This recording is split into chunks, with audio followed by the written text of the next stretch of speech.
Hello నమస్తే welcome to యజ్ఞదీపిక episode 16. అలా ఆటోను ఫాలో అవుతూ ఉన్న ఏజెంట్స్ ఆటో బస్టాండ్ ముందు ఆగడంతో ఏజెంట్స్ బండిని త్వరగా పార్క్ చేసి వాళ్ళను వెతుక్కుంటూ వెళుతూనే ఉన్నారు. వాళ్ళను ఫాలో చేస్తూనే అక్కడ జరుగుతున్న విషయం త్రినేత్రకు చెబుతూనే ఉన్నారు. వాళ్ళు ఒక బస్ ఎక్కి కూర్చోగానే వీళ్ళు కూడా ఎక్కి వాళ్ళ వెనుకగా కూర్చున్నారు. వాళ్ళు సుందరాపురానికి టికెట్స్ తీసుకోగానే ఆ ఏజెంట్స్ కూడా సుందరాపురానికి టికెట్స్ తీసుకొని త్రినేత్రకు విషయం చెప్పారు. సార్, మేం కూడా వాళ్ళతో పాటే వాళ్ళు వెళ్తున్న ఊరు వెళ్తున్నాం సార్. ఎక్కడ? సుందరాపురం అట. ఓకే, జాగ్రత్త, మీకేదైనా ప్రమాదం జరగచ్చు. ఓకే సార్, వీలైనంత వరకు మేము చూసుకోగలం అంటూ కాల్ కట్ చేశారు. అప్పటి వరకు సోఫాలో కూర్చొని తన ఆఫీస్ విషయాల్లో పడి జగదీశ్వర్తో చర్చిస్తూ ఉన్నాడు యజ్ఞ. జగదీశ్వర్ కూడా యజ్ఞకు హెల్ప్ చేస్తూ చెరొక ల్యాప్టాప్లో పడి పనిని పూర్తి చేసి కాస్త ఊపిరి తీసుకొని చూసేసరికి వాళ్ళ పక్కన త్రినేత్ర కూడా ల్యాప్టాప్ను టెన్షన్గా చూస్తూ ఉండడంతో ఏమైంది అంకుల్ అని అడుగుతాడు యజ్ఞ. అది యజ్ఞ, మన వాళ్ళు మధ్యాహ్నం వాళ్ళను ఫాలో అయిన విషయం, ఆ దివాకర్ ఇంటి వాళ్ళను గుర్తించిన విషయం నీకు తెలుసుగా? మీరేగా నన్ను దివాకర్కి వీడియో సెండ్ చేయమన్నారు. అక్కడి నుండి వాళ్ళు తిరిగి వచ్చి మళ్ళీ ఎక్కడికో వెళ్ళడానికని ఆటో ఎక్కారట. మన వాళ్ళు కూడా చూద్దామని ఫాలో అవడంతో వాళ్ళు బస్ ఎక్కి సుందరాపురానికి టికెట్ తీశారట. మన వాళ్ళు కూడా వాళ్ళని ఫాలో అవుతూ వెళ్తున్నారు. వెళ్ళిన వాళ్లకు ఏదైనా విషయం తెలిస్తే బాగుండని, వాళ్ళు తిరిగి సేఫ్గా రావాలని ఆలోచిస్తూ ఉన్నాను. ఇందాకే వాళ్ళు ఊర్లో దిగారని నాకు ఇన్ఫర్మేషన్ ఇచ్చారు. మళ్ళీ నాకు కాల్ రాలేదు, అందుకే వెయిట్ చేస్తున్నాను అని చెబుతాడు త్రినేత్ర. ఇక సుందరాపురంలో బస్సు దిగిన వాళ్ళ వెనక వెళ్తూ ఉన్నందుకు ఆ అసిస్టెంట్ని, ఎవరు మీరు, మాతో ఎందుకు వస్తున్నారు అని అడుగుతారు. వాళ్ళు తడబడకుండా, ఇక్కడ మా బంధువులున్నారు, వాళ్ళను చూడ్డానికి వచ్చాం అని అనగానే, ఎవరింటికి అని ప్రశ్నించాడొకడు. వాళ్ళల్లో రెండో వాడు, ఎవరో ఒకరింటికి వెళ్తారు, కానీ ముందు నువ్వు పద, లేకుంటే అమ్మగారికి ఇంకా కోపం వస్తుంది. నిన్ను ఇలాగే వదిలానంటే వాళ్ళని పూర్తి వివరాలు అడిగి వాళ్ళు ఎవరింటికంటే వాళ్ళింటికి దగ్గరుండి దారి చూపి దిష్టి తీసి ఇంట్లోకి పొమ్మనేలా ఉన్నావు. అసలే జరిగిన దానికి ఆమెకు కోపంగా ఉంది. ఇప్పుడు మనల్ని ఇంటికి పంపుతుందా లేదా కాటికి పంపుతుందా అని నేను భయపడి చస్తుంటే నువ్వేంట్రా వాళ్ళ వివరాలు అడతావు అంటూ వాడి చెయ్యి పట్టుకొని జరజర తీసుకొని వెళ్తున్నాడు.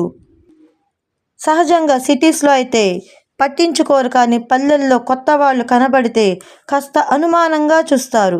అలా వాళ్లను ఊరి వాళ్ళు చూస్తూ ఉన్నారు. ఊరి మొదట్లో ఉన్న ఒక పెద్ద చెట్టుకు రాతి కట్టడి కట్టబడి ఉంది. దాని మీద కూర్చొని ఉన్నారు కొందరు. ఎలాగైతేనేం ఆ వాలాస్ ప్రశ్నించడం ఆపారు అని ముందుకు వెళుతూ ఉన్నారు.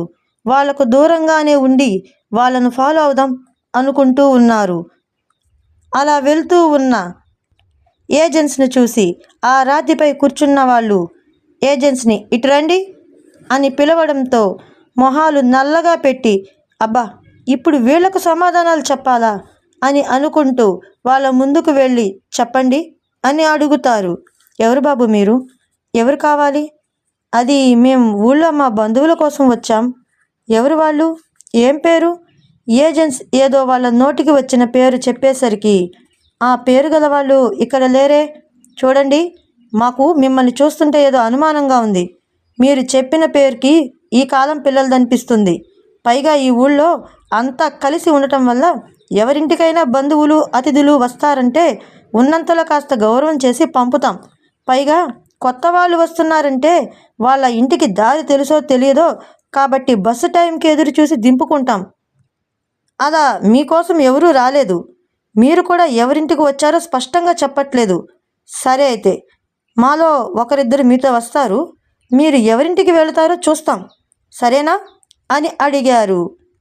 ఏజెంట్స్ ఒకరి మొహాలు ఒకరు చూసుకోవడంతో, అంటే మీరు దొంగలా? రేయ్, నిజం చెప్పండి, మాకు తెలుసు ఈ మధ్య చాలా ఊళ్ళల్లో అలా తిరిగి మాయమాటలు చెప్పి జనాన్ని నమ్మించి మోసం చేసి దొరికినంత దోచుకుపోయే దొంగలే కదా మీరు, చెప్పండి అని గద్దించేసరికి, కాదు బాబాయ్ కాదు, మేము ఒక సాఫ్ట్వేర్ కంపెనీలో పనిచేసేవాళ్ళం, ఇద్దరం బెస్ట్ ఫ్రెండ్స్, మరి ఎందుకు ఇలా వచ్చారు? మా కర్మకాలి అంటే ఓపికగా వినండి, చెబుతాం. మేము చిన్నప్పటి నుంచి ఫ్రెండ్స్, కలిసి తిరిగాం, కలిసి పెరిగాం. మాకే చెడు అలవాట్లు లేవు. అందరిలాగానే మేము పెళ్ళిళ్ళు చేశారు. చూడయ్యా, నువ్వు చెప్పడానికి మేం అడిగిన దానికి ఏదైనా సంబంధం ఉందా? అదే అదే చెబుతున్నా. మేము చెప్పేదానికి మీరు అడిగిన దానికి సంబంధం ఉంది చెబుతున్నా. అలా మా పెళ్ళిళ్ళయ్యాక మేం అయ్యాం భార్యాబాధితులం. ఏంటి? అవునండి, భార్యాబాధితులం అయ్యాం. అంతగా ఏం చేస్తారేంటి మీ భార్యలు? మేం తెచ్చిన జీతంలో సగం వాళ్ళ మేకప్ ఖర్చులకు, మిగతా సగం ఇంటి ఖర్చులకు పోగా మాకేం మిగలకుండా చేస్తారు. మాలాగే మా భార్యలు కూడా స్నేహితులు. ఒకరు చీర కొంటే మరొకరు చీర కొనాలని గొడవ వేస్తారు. ఒకరు బంగారం కొంటే మరొకరు బంగారం కొనాలని మాతో గొడవ వేస్తారు. ఏదైనా చిన్న విషయానికి వాళ్ళిద్దరూ గొడవ పడుతూ ఉంటారు. అలా గొడవ పడినప్పుడు ఆ గొడవ ఆపడానికి మేం వెళ్తే మమ్మల్ని వాయిస్తారు. ఇక ఆ గొడవ ఆపాలంటే మేం కొట్టుకున్నట్టు నటిస్తూ నిజంగా దెబ్బలు తింటాం. మా దెబ్బల్ని చూసి అప్పటి వరకు కొట్టుకున్న వాళ్ళు ఒకటై మమ్మల్ని చూసి నేర్చుకోండి, ఎలా ఒకటిగా ఉండాలో, స్నేహితులంటే మాలా ఉండాలి అంటూ మాకే హితబోధలు చేస్తూ వెళ్తారు.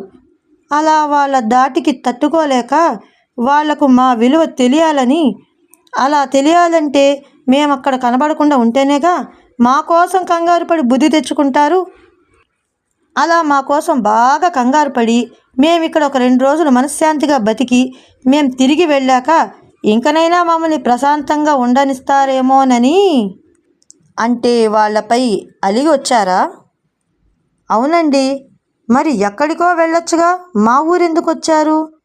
ఏ ఊరు వెళ్ళినా ఏముందండి, కాకపోతే మా ఊరికి దూరంగా అయితేనే కదా మా వాళ్లకు మేము త్వరగా చిక్కమని వెళ్తూ ఉన్నాం. దిగాలనిపించింది, దిగాం అని చెప్పారు ఏజెంట్స్. వాళ్ళల్లో ఒక పెద్ద ఆయన ముందుకొచ్చి, చూడండి అయ్యా, ఈ కాలం పిల్లలకు ఇలా రావడం ఏదో ఘనకార్యంలా అనిపిస్తుంది. అలా రావడం చాలా తప్పు. ఇకపై అలా ఆలోచించకండి. మీరు ఇక తిరిగి ఇంటికి వెళ్ళండి అని 4 మంచి మాటలు చెప్పి వాళ్ళను వెళ్ళమంటూ అందరూ చెప్పడంతో సరే వెళ్తాం. కానీ ఇప్పటికే చీకటైంది, బస్సులు లేవుగా, పైగా మాకు కూడా ఆకలిగా ఉంది. ఈ రాత్రికి ఉండనివ్వండి అనగానే అందరూ కాసేపు బిక్కమొహాలు వేసుకొని చూస్తూ ఉన్నారు. దాంతో ఏమైంది, మేము ఇక్కడి రాత్రి కూడా ఉండకూడదా? మేమేం దొంగలం కాదు, మోసగాళ్ళము కాదండి అని అనగానే ఒకతను ముందుకు వచ్చి, అది కాదయ్యా, ఈ ఊరితో ఏ సంబంధం లేని వాళ్ళు ఈ ఊరిలో ఉండకూడదు. ఒకవేళ వాళ్ళు ఉండాలంటే అమ్మగారి అనుమతి కావాల్సిందే, లేదంటే అందరికీ ఇబ్బంది అవుతుంది. ఎవరావిడ? ఈ ఊరి పెద్ద? అవును. సరే అయితే మేము ఆమె పర్మిషన్ తీసుకుంటాం. ఏంది తీసుకునేది? నిర్దాక్షిణ్యంగా కొట్టి తరుముతుంది. అందులోనూ ఇది రాత్రి. అస్సలు నమ్మదు, ఉండనివ్వరు. ఎందుకు? అవన్నీ నీకు అవసరం? అస్సలు అనవసరం లేని విషయాలవి మీకు. అయితే ఒకటి చెబుతాం, ఈ ఊళ్ళోకి పరాయి వాళ్ళు రావాలన్నా వెళ్ళాలన్నా ఆమె ఒప్పుకోదు. ఆమె మాటకు ఎదురు వెళితే మాకు ఇబ్బందులు వస్తాయి. ఇప్పుడు ఎలా? ఏముంది, వాళ్ళను ఈ పొలిమేర లోపల ఉన్న గ్రామదేవత గుడిలో ఉంచి పొద్దున్నే మొదటి బస్సుకు పంపటమే దిక్కు అని అన్నాడు ఒకతను.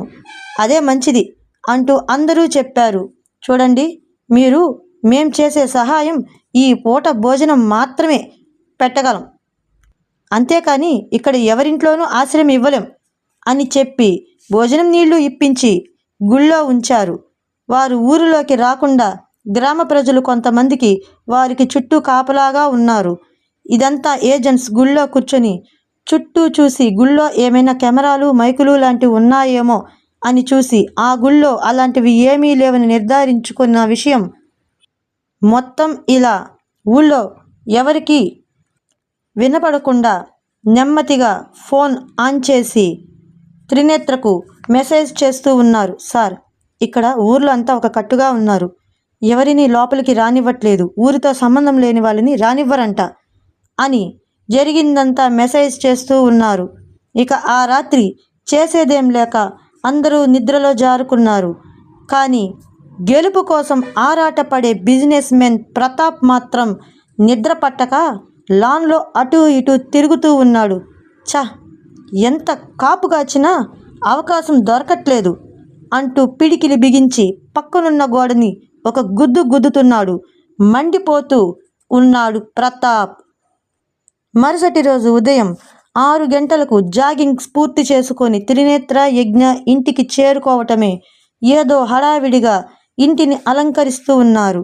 మామ్ అంటూ యజ్ఞ త్రినేత్ర సోఫాలో కూర్చోగానే ఇద్దరికి గ్రీన్ టీ అందించి మిగతా వారిని కూడా కూర్చోమన్నారు.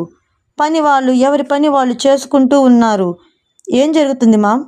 ఇవాళ తీర్థయాత్రల నుండి మీ నానమ్మ జేజులు వస్తున్నారా అని ఆనందంగా చెప్పింది. ఓ అంటూ సంతోషంతో మొహం వెలిగిపోయింది. ఎప్పుడు మామ్, ఎప్పుడు వస్తున్నారు? 10 గంటలకు తీర్థయాత్రను ముగించారు కాబట్టి వాళ్ళకి ఘన సత్కారం చెయ్యాలని, వాళ్ళ చేత కలిసి పూజ హోమం జరిపించాలని పండితులు చెప్పారు. మన పండితులు గారిని కూడా పిలిపించాం. పూజా పనులు మొత్తం ఈవెంట్ వాళ్లకు అప్పగించాం. ఈవెంట్ వాళ్ళు చాలా బాగా చూసుకుంటున్నారు. వాళ్ళు వచ్చేలోపు మీరు కూడా సిద్ధంగా ఉండండి. ఓకే మామ్, అయితే నేను త్వరగా రెడీ అయి నా పని పూర్తి చేసుకొని 10 గంటలకంతా ఇక్కడ ఉంటాను, సరేనా? 10:30కు కాదు, 7:30కంతా ఆఫీస్లో చేరి త్వరగా పని చూసుకొని ఇంకా ముందుగా రా. సరే అంటూ ఆఫీస్కి వెళ్ళి ఏదో సీరియస్గా వర్క్ ఫినిష్ చేసి అసిస్టెంట్స్కి, మీరంతా ఈ పని సీరియస్గా చేస్తే మనం ముందుకు వెళ్ళగలం. ఈ కంపెనీ ఇంప్రూవ్మెంటే మీ నెల జీతాలకు మార్గం అంటూ కూల్గా నవ్వుతూ చెప్పాడు యజ్ఞ. అందరూ ఎవరి పనుల్లో వాళ్ళు తలదూర్చారు. క్యాబిన్లోకి వెళ్ళగానే వరుణ్ చేతికి ఒక ఫైల్ ఇచ్చి, దీన్ని భద్రంగా ఉంచు, కొటేషన్ ఫైల్ లాకర్లో పెట్టు, 2 రోజుల్లో పని అయిపోవాలి. సరే సార్ అంటూ ఆ ఫైల్ని భద్రం చేసి వచ్చాడు వరుణ్.